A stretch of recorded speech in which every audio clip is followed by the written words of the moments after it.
Assalamualaikum, salam sejahtera. Anda sedang menonton cerita-cerita di sebalik berita. Pastinya untuk waktu ini kita akan menantikan perkembangan terkini sidang media harian yang akan disampaikan oleh Kementerian Kesihatan berkaitan dengan apa yang disebut sebagai perkembangan terkini COVID-19 dan pastinya dijadualkan akan berlangsung jam 5.30 petang. Dan untuk waktu ini, sebentar nanti saya akan bersama dengan Haris Ashraf Hasnan kerana Haris ditugaskan untuk membuat liputan dalam sidang media itu yang difahamkan berada di Putrajaya. Tetapi untuk waktu ini, kalau boleh saya nak bersama dengan Haris. Haris mungkin boleh kongsikan kalau kita ikutkan semalam jumlah yang diumumkan oleh KKM 36 kes positif, itu boleh dikatakan hampir ataupun kira-kira sebulan untuk angka yang cukup rendah dalam tempoh kalau dibandingkan sepanjang PKP ini adalah hari ke-35.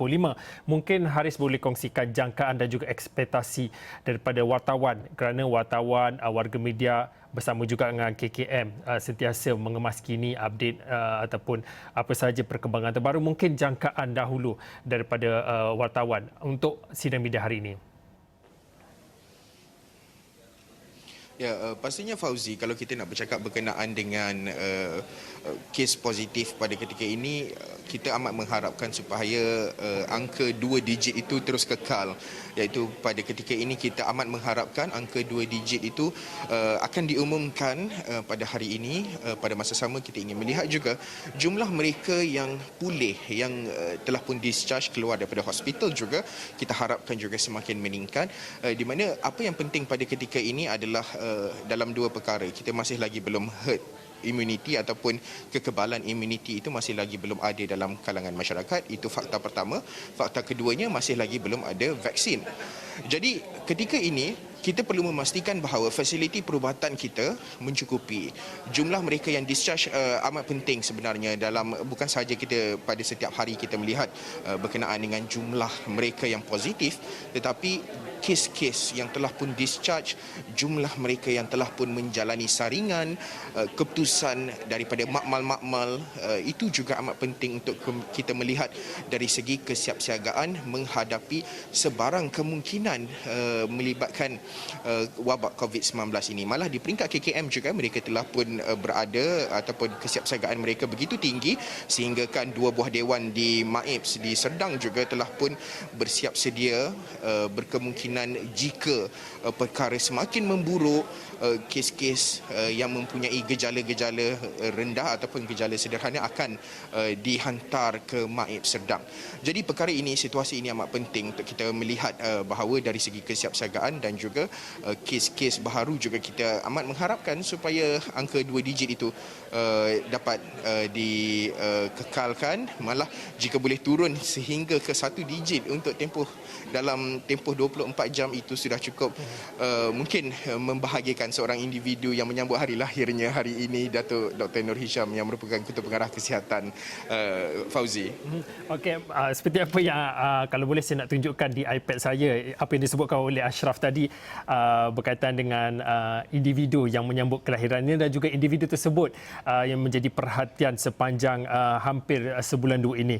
Ini adalah posting ataupun hantaran yang kami naikkan semalam, iaitu buat seseorang ataupun individu yang cukup istimewa berjuang tanpa henti sama seperti pasukannya, semuanya demi keselamatan dan juga kesejahteraan kita semua. Ini dedikasi khas kami sampaikan daripada Esro Awani kepada Ketua Pengarah Kesihatan Datuk Dr. Nur Hisham Abdullah yang menyambut hari ulang tahun kelahirannya pada hari ini. Dan saya pasti Ashraf dan juga rakan-rakan wartawan dan juga media di sidang media itu pasti akan menyampaikan salam dan juga selamat menyambut ulang tahun kelahiran bagi Datuk Dr. Nur Hisham. Okey, Bella, kalau saya lihat di belakang, di visual di belakang Haris, nampaknya kehadiran wartawan sudah mula memenuhi ataupun sudah ada kehadiran wartawan, juru kamera dan juga juru foto. Mungkin boleh kongsikan normal baharu kewartawanan. Mungkin ramai yang tidak tahu kalau dibandingkan dengan sebelum ini kerja ataupun bagaimana gerak kerja wartawan itu cukup berbeza jika kalau nak dicakapkan pada waktu PKP dan mungkin selepas pasca pandemik ini.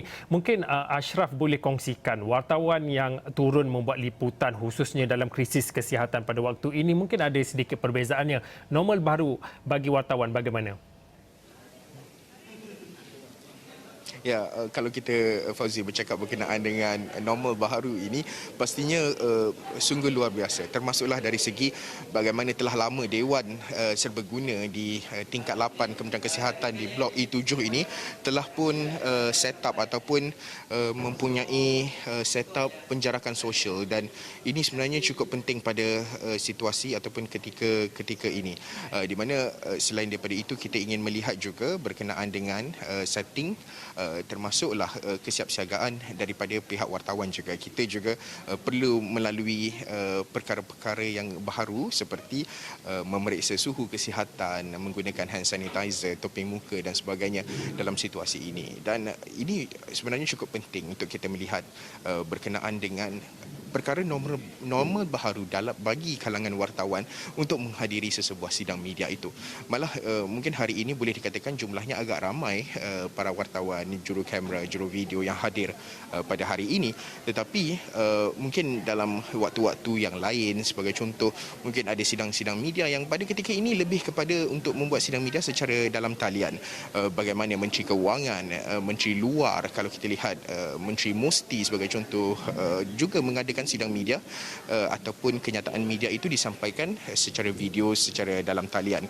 Ini sekaligus memudahkan juga, mengelakkan kontak terlalu rapat, tidak memerlukan wartawan hadir di dalam satu ruang yang mungkin agak sempit dan sebagainya. Ini juga sebenarnya cukup penting untuk satu normal baharu dalam kalangan wartawan di Malaysia pada ketika ini, Fauzi. Okey Haris, nampaknya saya terpaksa melepaskan Haris kerana memandangkan PC ataupun sidang media KKM akan berlangsung lebih kurang 10 ataupun 15 minit lagi. Tetapi dalam tempoh 2-3 minit ini saya nak minta mungkin Haris boleh kongsikan, kalau kita cakap pasal normal baharu bagi kewartawan ini, sudah pasti kritikan dan juga mungkin pendapat daripada netizen itu begitu pelbagai, dan pastinya wartawan antara yang terkena dan juga terkesan sentiasa kalau kita lihat pada netizen yang meninggalkan komen di ruang media sosial di Facebook, Instagram dan juga Twitter, ada saja soalan yang berkaitan dan juga yang terkait dengan kenapa wartawan selalu tanya soalan yang sama. Jadi mungkin bagi Haris dan juga rakan-rakan wartawan yang lain yang turun membuat liputan, mungkin ada penjelasan daripada situ. Mungkin ada yang tidak pasti kenapa soalan-soalan yang sama yang diajukan kepada bukan saja kepada Ketua Pengarah Kesihatan, malah kepada individu dan juga kepada yang diinterview, yang ditemu bual. Fauzi, sebenarnya berkemungkinan dalam tempoh 1 atau 2 hari seperti orang tanyakan kenapa perlu ada soalan yang sama. Mungkin mereka lihat semalam dah tanya soalan sama, hari ini pun kenapa tanya soalan sama. Jadi kadang-kala perkara ini ada perkembangan ataupun benda baharu yang berlaku dalam tempoh 24 jam itu banyak, sebab timelinenya berlaku begitu pantas, perubahan itu berlaku begitu pantas. Kalau kita bercakap daripada bukan sahaja daripada jumlah kes, tetapi mereka yang dibawa pulang daripada luar negara, penerbangan-penerbangan yang masuk, proses dari segi kawasan-kawasan zon merah, banyak dari segi data, statistik, angka yang perlu sentiasa dikemaskini. Dan wartawan perlu faham sebarang persoalan, isu itu sebelum boleh melaporkannya. Jadi cukup penting untuk seseorang wartawan itu bertanyakan, memahami sesuatu isu. Mungkin wartawan A sudah memahami tapi wartawan B tidak. Jadi tidak adil untuk kita menyekat wartawan B untuk mempersoalkan sesuatu persoalan itu. Itu cukup penting kerana pemahaman sebelum membuat laporan itu adalah sesuatu perkara yang cukup penting kepada wartawan, seseorang wartawan itu sebelum menyampaikannya kepada masyarakat. Malah layman, bahasa yang mudah untuk difahami. Mungkin pada sidang media kadang-kala ada perkataan-perkataan yang cukup teknikal, jargon, tetapi kami sebagai wartawan perlu merakyatkan laporan itu supaya para pembaca juga mudah memahaminya. Ini perkara yang cukup penting. Jadi saya pun mengharapkan supaya para penonton juga memahami situasi wartawan di lokasi untuk bertanyakan soalan-soalan. Mungkin kadang-kala jawapan A yang diberikan oleh seseorang individu itu perlu diperincikan lagi. Jadi soalan perlu diajukan lagi. Jadi banyak perkara, konteks ataupun situasi semasa yang memaksa wartawan itu untuk lebih memahami, bertanyakan beberapa lagi soalan-soalan susulan untuk memahami sesuatu konteks isu, terutama dalam isu teknikal sebegini dalam penularan wabak ini, Fauzi. Baiklah, terima kasih pada Haris Ashraf Hasnan atas perkongsian. Yang pertamanya tadi beliau berkongsi tentang ekspektasi dan juga jangkaan tumpuan bagi sidang media PKP hari ke-35, sidang media harian KKM dan kemudian beliau kongsikan normal baru bagi kewartawanan. Pastinya ini bidang kewartawanan juga tidak terlepas selain daripada kita bercerita tentang adaptasi dan juga inovasi yang perlu menjadi kelaziman baru dalam era normal baru ini. Tadi Ashraf ada kongsikan bagaimana gerak kerja ataupun bagaimana wartawan, jurukamera, jurufoto melakukan tugasan dan juga liputan. Baiklah, cerita berehat seketika kembali selepas ini.